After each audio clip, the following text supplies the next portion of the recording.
the meeting to order and start with the Pledge of Allegiance.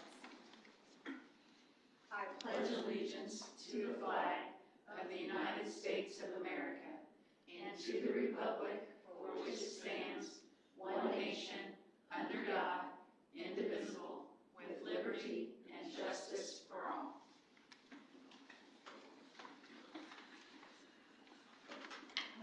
I want to welcome everybody to the school board meeting. Just as a reminder, we are live streaming the meeting this evening.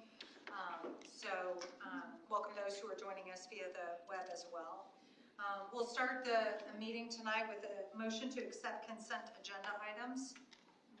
I have a motion by Chelsea. Do I have a second? Second by Cheryl. Any discussion? All those in favor? 6-0. Next, we'll ask if there's anyone present who would like to speak to any item that's on the agenda or any other item. Hearing none, we'll go down under old business. We have some Neola policies. Yes, asking for approval of this batch of Neola policies as presented. So moved. I have a motion by Travis. Do I have a second? Second by Mary Lynn. Any discussion? All those in favor? 6-0. Next we have, down under programs, we have certified staff evaluations. Yes, I'm asking for approval. We worked with JCCTA on some improvements and edits for this year, and I'm just asking for approval that I shared with you last time. Entertain a motion to approve. So moved. I have a motion by Kurt. Do I have a second? Second. Second by Travis. Any discussion? All those in favor? 6-0. Next we have an enrollment update. Yes, just wanted to update you on enrollment. I'll do this standardly for a while.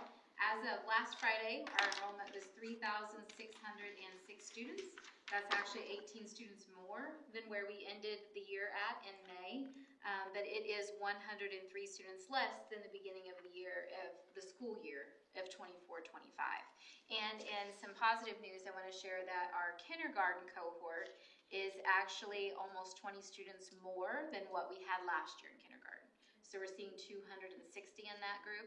Our largest two cohorts of kids are 6th grade and 10th grade. Those are both above 320. Great.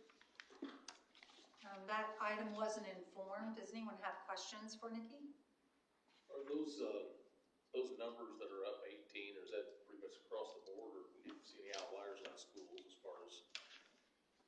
That's a great question. So I know that by overall, I'll need to pull kindergarten for it to come back on that. But Scipio's enrollment's up overall.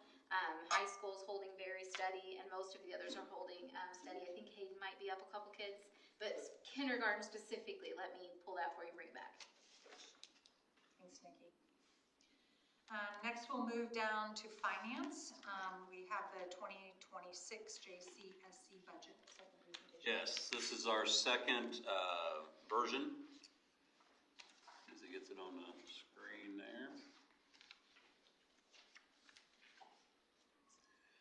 All right, next slide. Second slide is the calendar. That has not changed since last time, so those are still on pace to meet all those parameters. Next one, you'll see us change from version 1. It is the education fund is up $180,000 from the last time we met due to fine-tuning all of the extra parameters when it comes to the basic grant. You know, a variety of things between the honors diploma, SPED, CTE courses, and things like that. It's up $180 from the last time we met 2 weeks ago. That's it for that one. With that being said, there's no changes to this because that slight increase, we're not going to advertise the education any higher. It should stay steady. Next slide, no changes in this either. This basically outlines everything that's out of the education fund. Next slide indicates everything in the ops fund. Next slide indicates what happens in the debt service fund. And the cash balance history hasn't changed, obviously, since this is all historical data. And the next slide shows how that has shifted around in the last couple years. That hasn't changed either. Rainy day, this slide is still the same as the first one. And the next slide of debt service, again, this hasn't changed yet. This may change in the third shot on it 2 weeks from now, but this is just staying steady with what we're currently setting at. The next one, this slide changed again by the increase in the 180,000, taking it to 32,528,000, based on our updated basic grant information. Next slide didn't change, and this slide did change. What I've tried to do with this one is to make it a little easier to read, so I just rounded all the numbers to the nearest million, and 100,000s when it comes to the change. So basically what this is trying to say is our current AV is 1.167 million, or 1.167 billion is what our current AV is. Our levy operations revenue is at 0.8342, so that takes us around 9.7. What this is saying is if we had a drop in our AEV of 167 million, which is take it down to an even billion, we would see it drop to 8.3 million, which would be a $1.4 million drop, with the rate staying the same. So that's all this is trying to relay is what would effect be if it happens to drop. We're not sure where this is going to end up just yet. We'll know that by next meeting most likely. So that's all for that slide. I've updated this slide to basically as a slight increase. It was at 1.068, now it's at 1.075. That is based on our initial understanding 2 weeks ago was that we're going to see a drop in our AV. What similar people in our situation, their AVs are already out at about 40 other school districts. What we're seeing from a state standpoint is, and policy analytics is helping us with this obviously, they're not seeing that drop happen. They're seeing a potential slight increase. So last meeting I had a 1.1% drop. This meeting has a 0.6% increase. Not huge, but basically staying flat, going up very slightly is what this slide shows. I added this slide to the mix that wasn't here last time, and what this does basically explains that correlation between the tax rate and the tax levy. So if the tax rate's held constant, we don't change anything with the tax rate. As assessment goes up, the levy goes up. As assessment goes down, the levy goes down. But we're going to be in probably an in-between area here. What could potentially happen here is if the assessed value increases less than the growth quotient, which is the 4% where we have that built into the budget. If it comes where less than the growth quotient, which right now I'm predicting it to be about 0.65, we will see if we did nothing with the actual rate itself, we would not be maximizing our budget in essence. We wouldn't be maximizing the levy that we would need to run the place. On the other side of the screen, you're going to see if the levy is held constant, then as the assessed value increases, the tax rate would drop. And as the assessed value drops, the tax rate increases. So again, we're going to be in an in-between area. So in our case, if the assessed value increases less than the growth quotient, the tax rate would still increase. So currently at 0.6, being less than 4, we would see a slight increase in the tax rate to try to keep our levy constant. Any questions on this slide? Since this is a new one in particular. All right. Next up is a slide update to this one. And what I did to this one is trying to put a very high level Senate bill effect. So Senate Bill 1 will affect the tax collected in 2026, mainly because of the deduction changes and the supplemental credit that the state built into. Typically on a tax change, you wouldn't see that take effect for another year. Like an assessed value change, you don't see it take effect the next year, it's always the year after.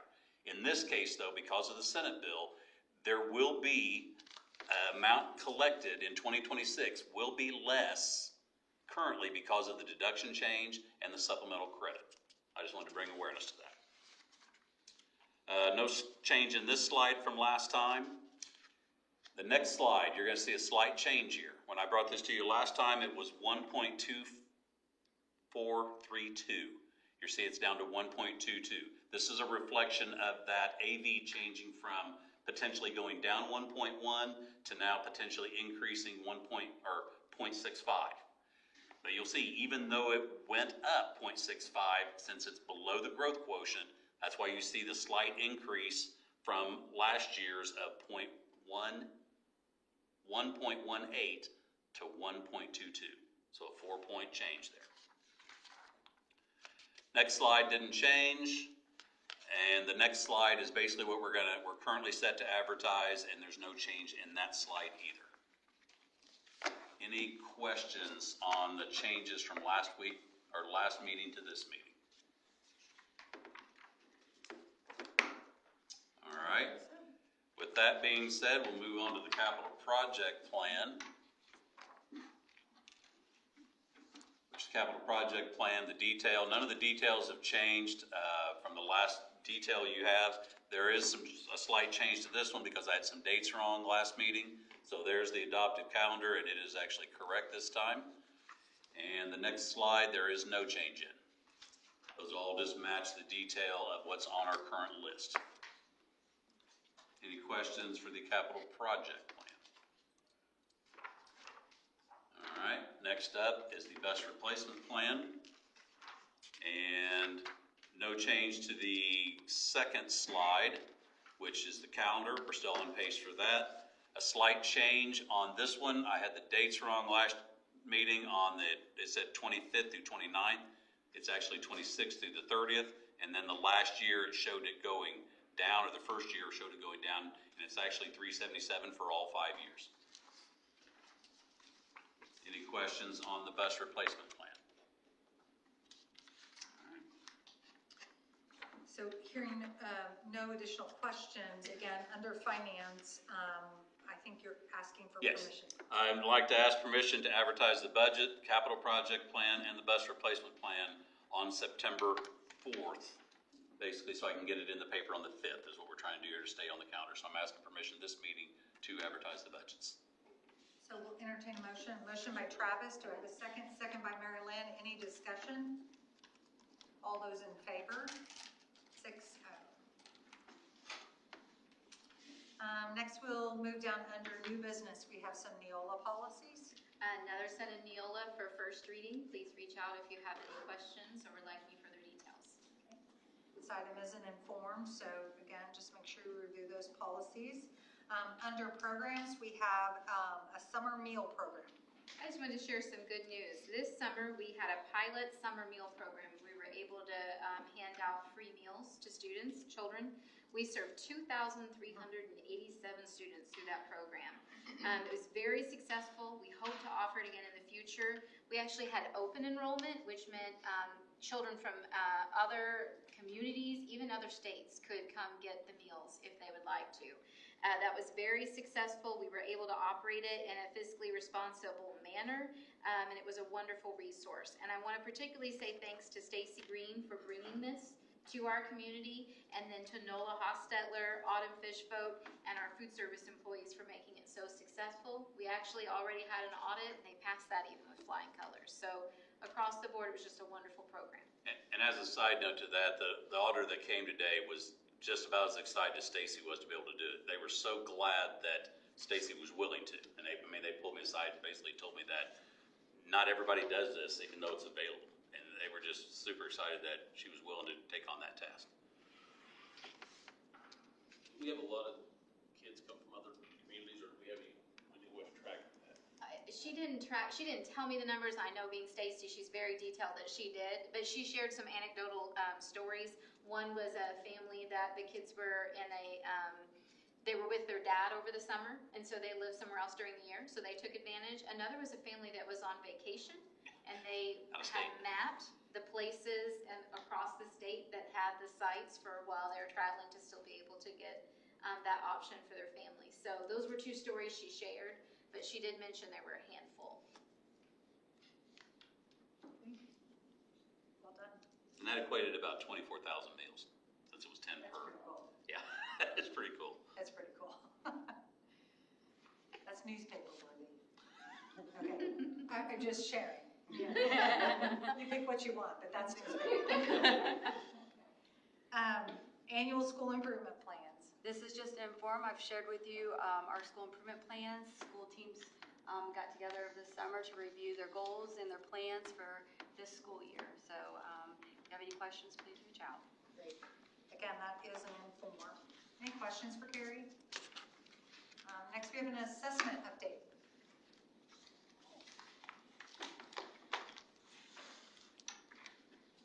This assessment update is for 24-25 school year. So these would be for assessments that were taken last school year.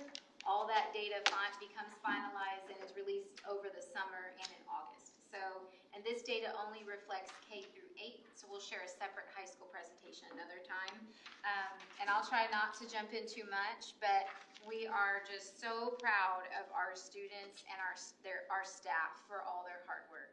They have made a lot of strategic improvements driven through individual building school improvement plans in the last 3 years, and you can really see those highlighted in some of the data. So super proud of our students and our staff.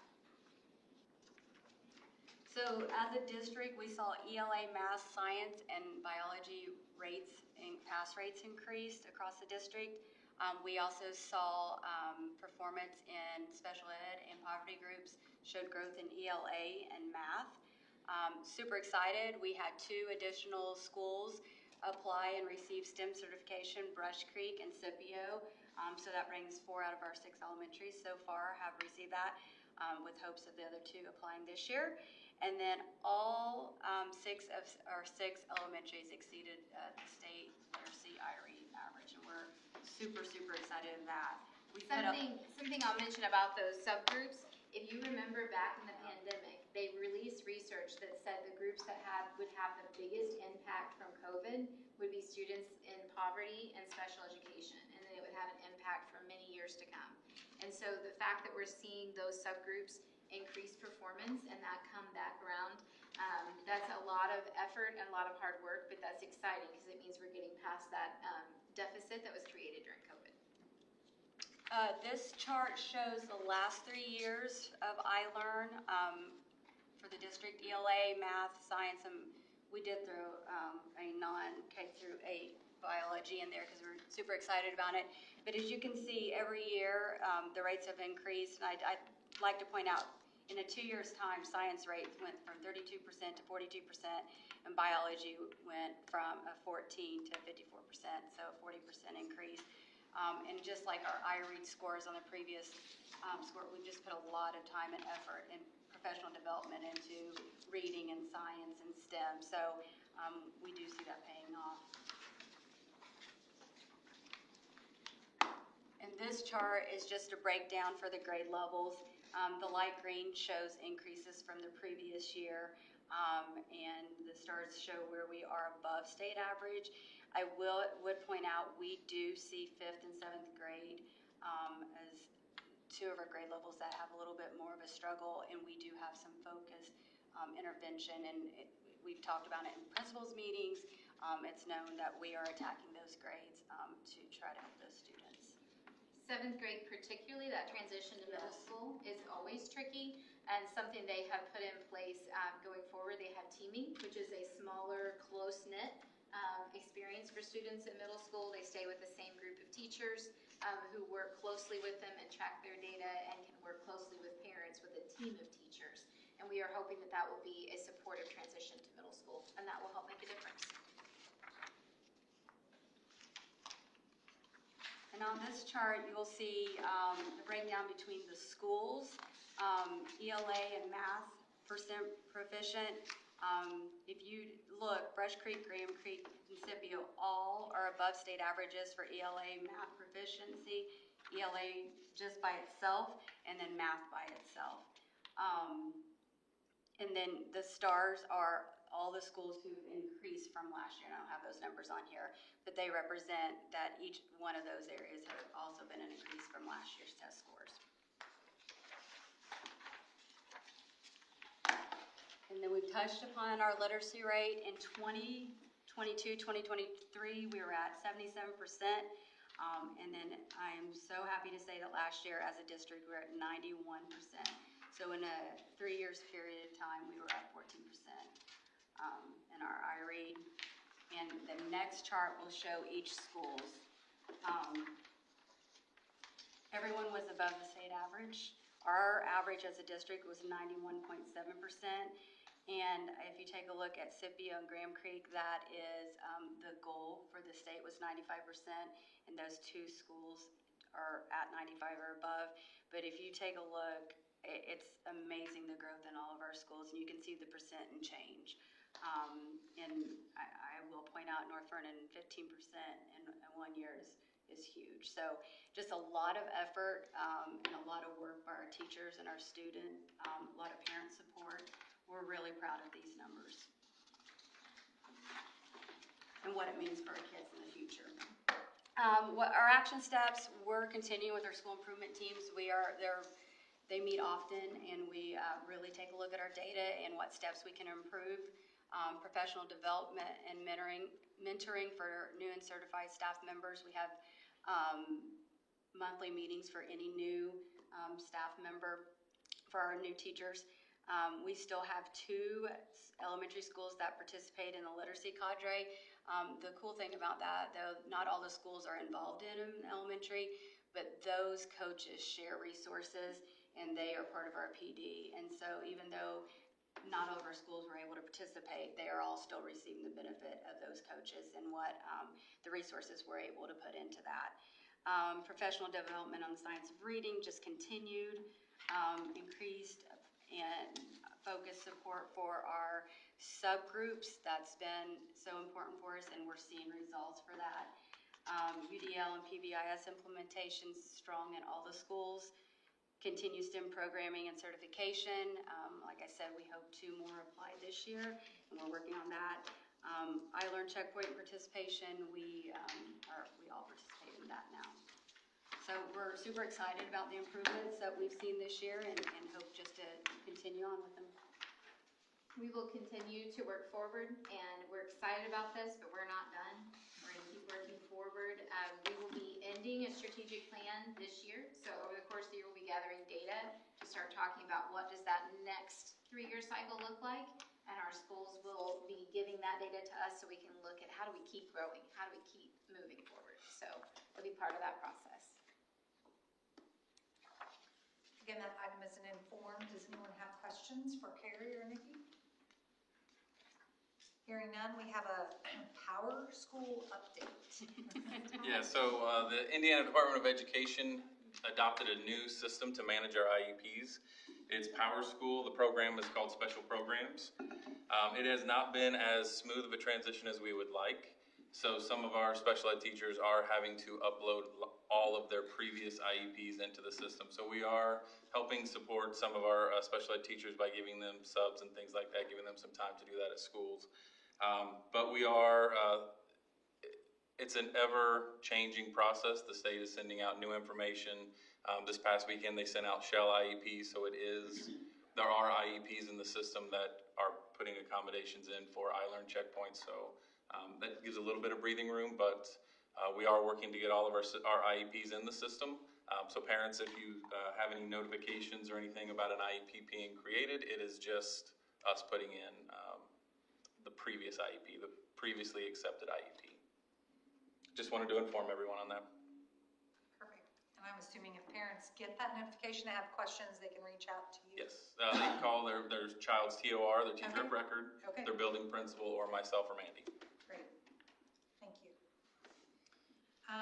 Next, we'll go down to STEM contacts for 2025-2026. Yes, asking for approval of the STEM contacts as presented, please. Entertain a motion to approve. So moved. A motion by Cheryl. Do I have a second? Second. Second by Kurt. Any discussion? All those in favor? 6-0. Next, extra contractual days for 2025-2026 school year. Yes, and again, asking for approval, please, as presented for the extra contractual days listed. We'll entertain a motion to approve those as written. Motion by Mary Lynn. Do I have a second? Second by Travis. Any discussion? All those in favor? 6-0. Administrative contracts. Yes, asking for approval for their current contracts to roll over 25-26 school year. I would note, this is not any changes to salary or benefits prior to teacher negotiations. This is just extending through the school year, so we have those dates correct. Okay, I'll entertain a motion to extend those contracts as listed. So moved. Motion by Travis, do I have a second? Second by Mary Lynn, any discussion? All those in favor? 6-0. And now we're down to recommendations. I have the first one, a recommendation for Todd Hearn, additional title as the JCSC District School Safety Specialist Coordinator with up to 5 additional days a year. Asking for approval. I have a motion by Chelsea, do I have a second? Second. Second by Cheryl, any discussion? All those in favor? 6-0.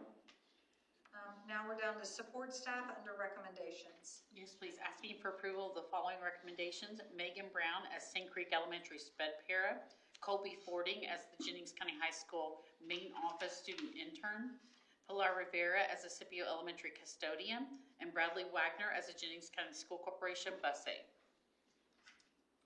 I entertain a motion to accept those recommendations as read. So moved. I have a motion by Kurt, do I have a second? Second. Second by Cheryl, any discussion? All those in favor? 6-0. Now we're down to finances, we have some donations. Yes, I'm asking board approval for the following donations. Brush Creek Elementary, their Donut Miss School program. We've got Breaking Berries of Southern Indiana, $100. Gail and Viv Gines, $60. And Kiwanis, $75. Also, SNS Sidewalk, Dustin Sanders, Landscaping, Labor Material, estimated value between $400 and $500. And Student Snacks in memory of Linda Anglin. Jan and Scott Thayer for $25, and Mary Lynn Wickham for $100. Over at Graham, we've got the Coffee Creek Christian Church, $250 for student need. Hayden Elementary, Fidelity Charitables, $500 for student assistance. NBIC, $250 for the 4th grade class for the Wax Museum project. At the high school, Kiwanis, $75 to Student PBIS Fund for attendance incentives. And corporation, we've got Christ Baptist Church, $300 to the Hope Food Program, and Kiwanis, $50 gift cards for each of the following teachers at various schools, one per school. We've got Dylan Boswell, Angie Sloan, Bailey Craddock, Hope Ferguson, Leslie Peacock, Holly Rose, Stacy Patterson, and Joe Kelly. And lastly, at Scipio, we've got Scipio United Methodist Church, $100 for student meal accounts, and Ariel Roberts Foundation, $100 for attendance incentives. Asking board for approval. Entertain a motion to approve those donations as read. So moved. I have a motion by Travis, do I have a second? Yes. Second by Cheryl, any discussion? All those in, you good? Okay. All those in favor? I have 5, and then 1 abstain. Mary Lynn abstained. Next, we're down to resolutions. Yes, the following resolutions have to do with the bonding. So the first one is a resolution authorizing the issuance of general obligation bonds for the purpose of providing funds for corporation-wide long-term maintenance with a focus on the Brush Creek HVAC upgrade. I entertain a motion to approve that resolution. So moved. I have a motion by Kurt, do I have a second? Second. Second by Mary Lynn, any discussion? All those in favor? 6-0. And in coordinating with that one, the next resolution is a resolution authorizing the additional appropriation of the 2025 general obligation bond proceeds and interest. I'll entertain a motion to approve. Motion by Chelsea, do I have a second? Second. Second by Cheryl, any discussion? All those in favor? 6-0. Now we're down under relations, we have an MOU. Yeah, this is our MOU with Head Start for us to provide services at the Head Start building. Motion by Travis, do I have a second? Second by Chelsea, any discussion? All those in favor? 6-0. Another MOU. Asking for approval for an MOU between Southeastern Indiana Workforce Development Board and River Valley Resources. They're who previously provided JAG program, just some transition in that program. Asking for approval of that MOU. motion by Mary Lynn. Do we have a second? Second. Second by Kurt. Any discussion? All those in favor? 6-0. Which brings us down to other. No other. Well, hearing nothing nothing else to be brought forward before the board, we'll entertain a motion to adjourn. Motion by Travis, do we have a second? Second by Chelsea. All those in favor?